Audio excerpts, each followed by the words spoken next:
Personal na pinangunahan ni Police Brigadier General Jason L. Capoy, Regional Director ng Police Regional Office 8, ang accounting ng matauhan ng Reactionary Standby Support Force at iba pang personnel ng Police Regional Office 8. Pati na rin ang inspeksyon ng mga search and rescue equipment na sinagawa sa Police Regional Office 8 Gym, Camp Ruperto K. Cangklon, Campetic, Palo, Leyte. Nito lamang ika-25 ng Setyembre taong kasalukuyan. Ang aktibidad ay bahagi ng pinaigting na paghahanda ng Police Regional Office 8 sa posibleng pananalasa ng bagyong upong sa Eastern Visayas. Bilang bahagi ng kanilang disaster preparedness plan, inilagay sa full alert status ang 1,757 na miyembro ng RSSF. Nakipag-ugnayan na rin ang Police Regional Office 8 sa mga lokal na Disaster Risk Reduction and Management Councils upang matiyak ang kahandaan ng kabuuang 2,222 evacuation centers na magsisilbing pansamantalang tirahan ng mga pamilyang maapektuhan ng kalamidad.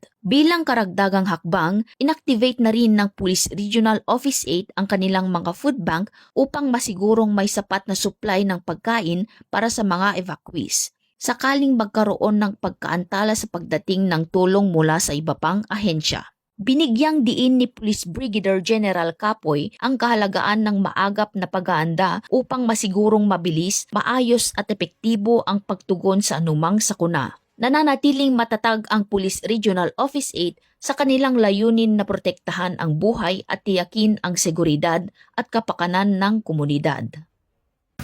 Mula dito sa Eastern Visayas, ako ang inyong PNN correspondent, Patrolwoman Palafox, alagad ng batas, tagataguyod ng Balitang Pulis.